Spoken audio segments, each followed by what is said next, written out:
जोहार साथियों। स्वतंत्रता के 76वें साल के पूर्व दिवस पर आप सबका अभिनंदन, स्वागत।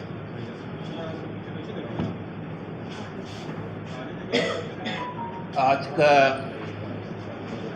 जो हमारा विषय है वो बड़ा स्पष्ट है कि अब नए पहलवान के हवाले जिस प्रकार भारतीय जनता पार्टी ने कमान दी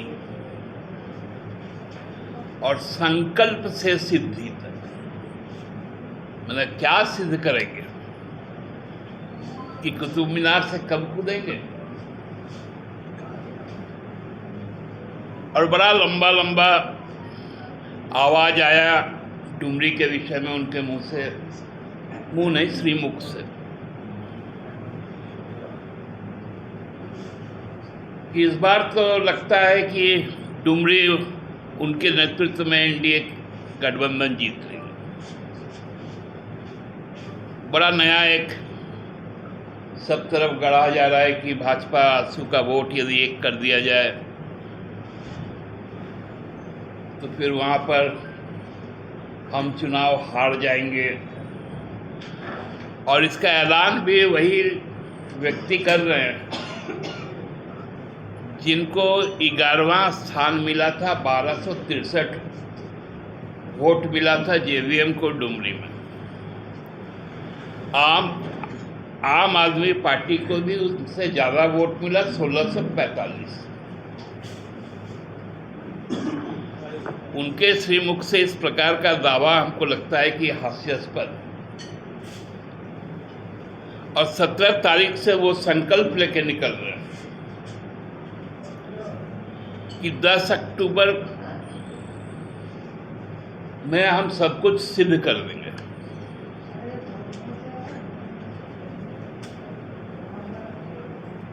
मुद्दा क्या है? उनके नेता तो हर घर तिरंगा, हर घर तिरंगा। तिरंगा तो सबके दिल में है, लेकिन जो 56 वर्षों तक तिरंगा अपने मुख्यालय में नहीं फहराए, आजादी के बाद उनका स्वयंसेवक सिखा रहा है कि हर घर तिरंगा करना। जिन्होंने आजादी की लड़ाई को ही नहीं माना वो अमृतकाल चला रहे हैं। जिन्होंने 14 साल तक भारतीय जनता पार्टी को पानी पी पी कर कोसा, आज वो संकल्प लेके निकल रहे हैं। इस आजादी के लिए जो प्रथम लड़ाई 1855 में संथाल हुल से शुरू हुई,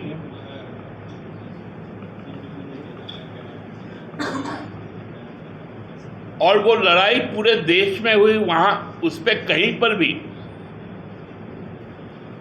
तत्कालीन राष्ट्रीय स्वयंसेवक संघ था ही नहीं।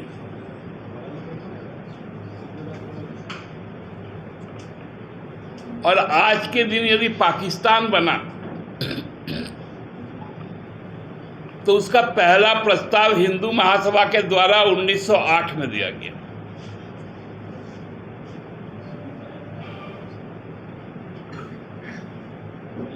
ये वही लोग हैं जिनके पास मुंह में राम और बगल में छुरी रहती।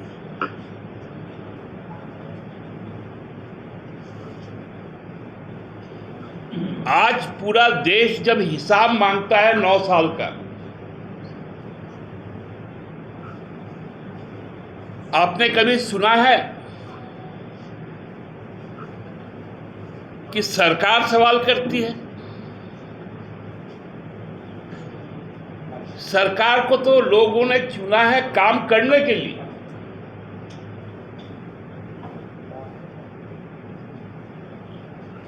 बेरोजगारी दूर करेंगे कि नहीं दूर होनी चाहिए? लोग कहते थे होनी चाहिए। सरकार के प्रवक्ता आपको कहेंगे। दादा, वहाँ बीजेपी के नेता कोयला व्यवसायी की हत्या हो गई, इसे क्या बीजेपी कह रही है कि लाइन ऑर्डर फेल्योर लगातार हो रहा है? राजेंद्र प्रसाद साहब, देखिए, ये सब आपसी रंजिशें हैं, और जो इधर ये लोग कानून व्यवस्था की बात करते हैं, आप देखिएगा जितना भी ये हत्याएं हो रही है, कहीं न कहीं इसके पीछे आर्थिक पहलू जुड़े हुए हैं, चाहे वो जमीन से जुड़े लोगों की हो, चाहे वो कोयले से जुड़े लोगों की हो, स्क्रैप से जुड़े लोगों की हो। तो हमको लगता है कि ये एक क्रिमिनल राइवलरी है और पुलिस उसको उसी तरह से डील भी कर रही है। हत्या है, इसे रोकने का काम दायित्व किस पर है? नहीं, निश्चित तौर पे पुलिसिंग और सजग होनी चाहिए, लेकिन ये भी हम लोगों को देखना पड़ेगा कि जो क्राइम का जो इन्वेस्टिगेशन का रेशियो है वो पहले की तुलना में ज़्यादा हुई है और लोगों की जल्द गिरफ्तारी भी होती है। लेकिन ये एक ऐसा क्राइम है जिसको कोई पहले से एज्यूम करके नहीं जा सकता,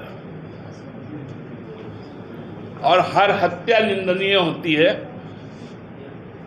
हर हत्या करना वाला जघन्य अपराधी होता है और पुलिस उस पर ठोस कार्रवाई भी करती है। आश्रम की तरफ से ये कहा जा रहा है कि डुमरी का जो चुनाव होगा वो 1932 अभियान और 27% पुलिस आरक्षण पे होगा। यानी कि सरकार ने कहा नहीं कर पाए तो हम तो इसी दो मुद्दे पर पूरा चुनाव लड़ेंगे, और जगन्नाथ बाबू का क्षेत्र है 1932 का क्षेत्र है, इसकी और ज्यादा कीमत। इसलिए तो हम कह रहे हैं कि जगन्नाथ बाबू के सबसे मुखर प्रवक्ता रहे, और हमारे मुख्यमंत्री जी ने भी कहा है कि खतियान के शर्त पर हम कभी भी कोई समझौता नहीं करेंगे, और इसी कार्यकाल में हम खतियान को लागू करके रहेंगे। ये संकल्प तो हम लोगों का है, उनका तो ये विकल्प था। सुदेश जी क्यों नहीं भाजपा के शासनकाल में उनके गृह मंत्री से लेकर कई कई मंत्रालय में रहे? उनको बताना पड़ेगा उन्होंने क्या किया था, ओबीसी आरक्षण पे क्या किया था। सुदेश जी तो उस कैबिनेट में थे जिन्होंने ओबीसी का आरक्षण घटाया था 2001 में। राजनीतिक निर्लज्जता बोलकर भी एक चीज होती है, ये तो उससे भी निकृष्ट निकल गया। 1925 का जो कट ऑफ डेट था 85 का, उसकी घोषणा चंद्रप्रकाश चौधरी ने की थी प्रेस कॉन्फ्रेंस करके। इनको तो डुमरी में जाकर माफी मांगनी चाहिए कि हम यहाँ के मूलवासी आदिवासियों के गद्दार लोग हैं। इनको खुल के कहना चाहिए कि हमें वोट मत दो। किस मुंह से जाएंगे वोट मांगने? दादा, तीन चीजें एक साथ करीब करीब राज्य में होने जा रही हैं। संकल्प यात्रा हो रहा है, उसके पहले उसी में डुमरी चुनाव के बीच में आएगा, और इधर मुख्यमंत्री को नोटिस भी आता है से। तो क्या ये जेएमएम इसको एक साथ देख रही है, डेवलपमेंट को इस पे कुछ है? देखिए, ये तो हम पहले भी कह चुके हैं आप लोग को कि आदिवासी दिवस के ठीक एक दिन पूर्व, क्योंकि आदिवासी दिवस तो इन्होंने कभी मनाया नहीं था, चूंकि हम लोग पिछले साल से शुरू की है ये परंपरा, उसके एक दिन पूर्व ये नोटिस देना। नोटिस का भी जो डेट है वो 14 तारीख को चुनना, ये पूरा देश जानता है कि हर राज्य के मुख्यमंत्री जो मुख्य समारोह होता है, राजकीय समारोह होता है, उसके झंडा का सलामी भी लेते हैं, ध्वजारोहण भी करते हैं। और 14 अगस्त को उनका अपने राज्यों में प्रधानमंत्री का राष्ट्र को संबोधन भी होता है, उसकी रिकॉर्डिंग भी होती है दूरदर्शन और ऑल इंडिया रेडियो में। जो वीरता के लिए जो पदक और अन्य पुरस्कार दिए जाएंगे, उसकी भी आज समीक्षा होती है हर राज्यों में। तो आपको लगता नहीं है कि 14 अगस्त क्यों दिया गया?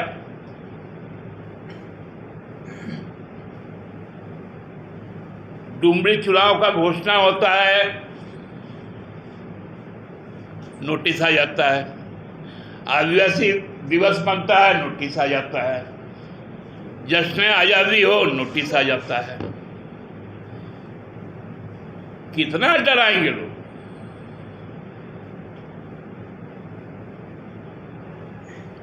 हम पहले भी 56 साल तक इस तिरंगे को झुकने नहीं दिए और आगे भी झुकने नहीं देंगे, और ये लड़ाई जारी रहेगी। दादा, मुख्यमंत्री आज समन था, गए नहीं सरकार। ठीक है, सब फैक्ट्री बेच दो, पब्लिक सेक्टर यूनिट को बेच दो। काला धन वापस आना चाहिए या नहीं आना चाहिए? तो 1000 का नोट बंद के 2000 का नोट ला दो।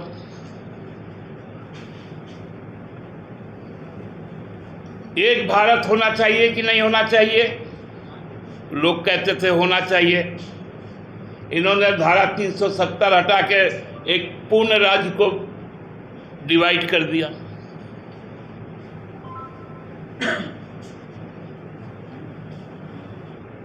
ये जो छल प्रपंच चला, और पिछले 2 दिनों से जो कैग का रिपोर्ट आ रहा है कि अमृत काल में कितने बीज घोटाले हुए, चाहे वो आयुष्मान भारत का हो,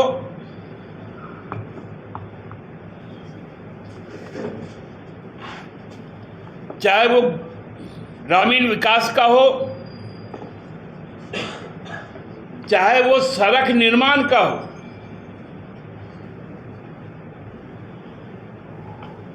जो सीएजी का रिपोर्ट आ रहा है,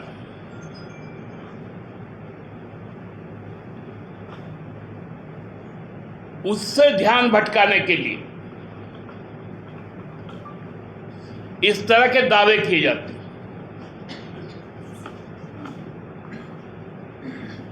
इन लोगों को शर्म करनी चाहिए कि आज का जो रिपोर्ट भी आया है कि झारखंड भाजपा शासित कई राज्यों से ऊपर की श्रेणी में है राजस्व के मामले में।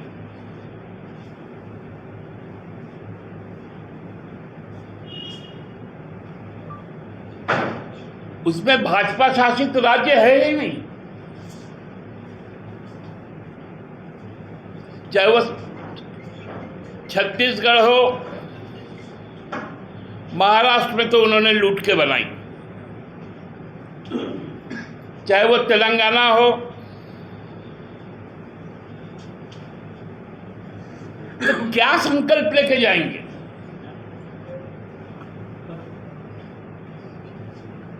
और चाचा का इतना भतीजा प्रेम कि बरहेट से शुरू करेंगे। स्वागत है। पहली बार प्रदेश स्तर के किसी नेता का, हमको लगता है कि नुक्कड़ सभा का कार्यक्रम का इतना बड़ा प्रचार प्रसार किया। 3-3, 4-4 दिन में 6-6, 8-8 उनकी सभाएं होगी, यात्रा होगी। तो इसमें तो नुक्कड़ सभा से ज्यादा कुछ होगा नहीं।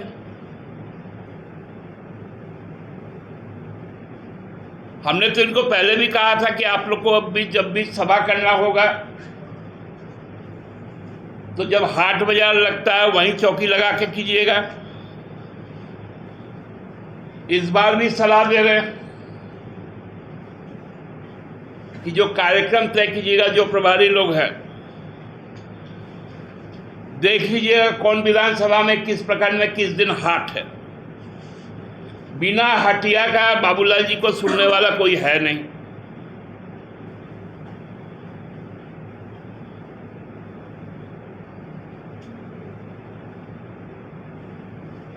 हम तो कहेंगे कि प्रशासन के तरफ से, चूंकि पूर्व मुख्यमंत्री भी हैं, प्रशासन को भी सामने आकर जो हाट हटिया लगता है वहां एक स्थान निश्चित कर दे जहां चौकी लगाकर भाजपा कुछ भाषणबाजी कर पाए। क्योंकि भ्रम और गलत तथ्य ये दोनों छोड़कर तो उनके पास कुछ है ही नहीं।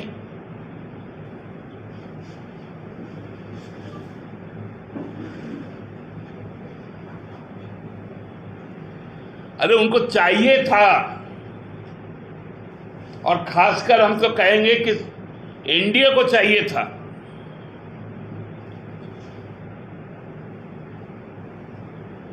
जो सुदेश जी बार बार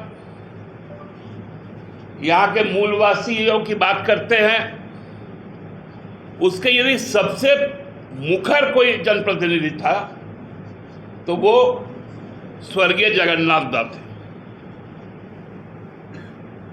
सड़क से सदन तक हर वो मूलवासी का मुद्दा जिस मुखरता के साथ उठाते थे, उतना कोई भी आज तक नहीं उठा पाया। तो उनको तो श्रद्धांजलि देनी थी, और आंकड़ा जोड़ा रहे कि हम 36,000, 35,000, इनका 71,000, मेरा 72,000।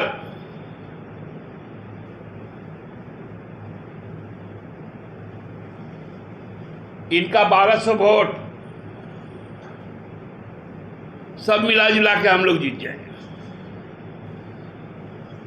तो भाई जदयू का वोट क्यों नहीं गिन रहे हैं? सीपीआई का वोट क्यों नहीं गिनते हैं?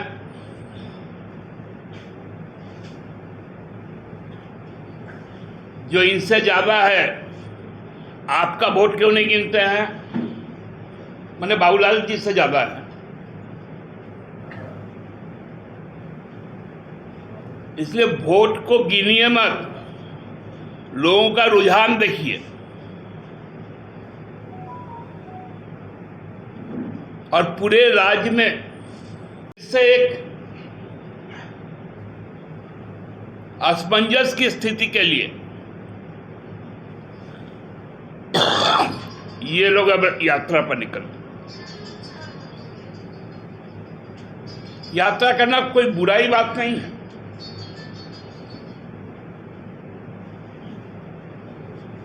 लेकिन यात्रा के माध्यम से जो चीजें आप बताएंगे उससे लोगों में नाराजगी और बढ़ेगी। हम लोग तो स्वागत कर रहे थे।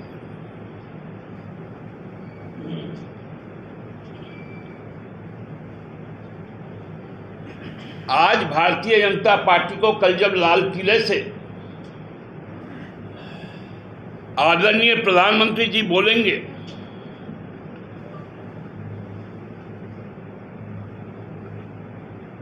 फिर से राष्ट्र को, क्योंकि उनकी एक आदत सी बन गई मिथ्या तथ्य देना।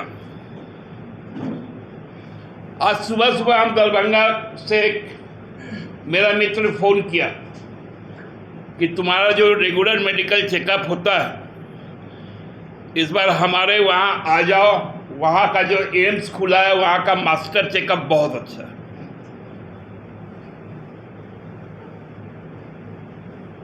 तो हमने कहा कि भाई तो ठीक है, तुम मेरा एक अपॉइंटमेंट ले लो।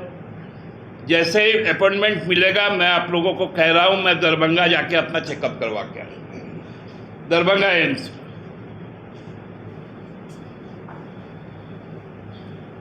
क्योंकि हम लोग भी तो तक्षशिला विश्वविद्यालय में पढ़े हुए हैं, जो बिहार में।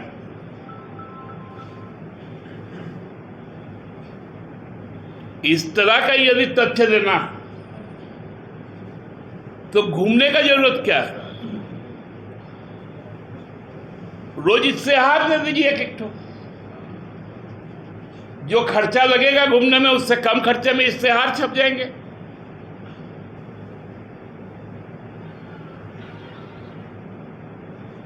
हमको लगता है कि दिशाहीन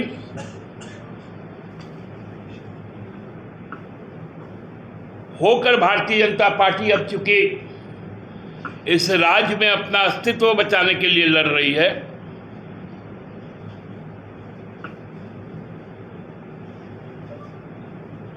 और कार्यकर्ताओं ने भी छोड़ रखा है।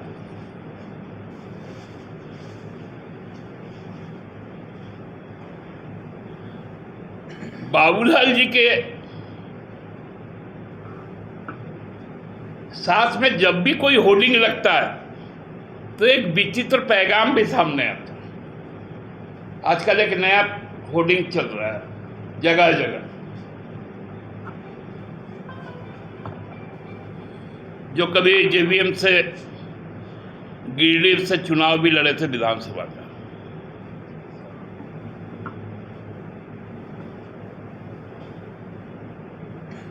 और इन लोगों का जब चेहरा सामने आता है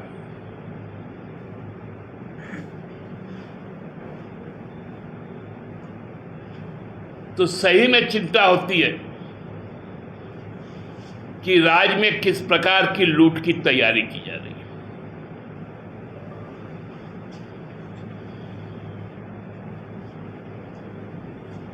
हम तो यही कहेंगे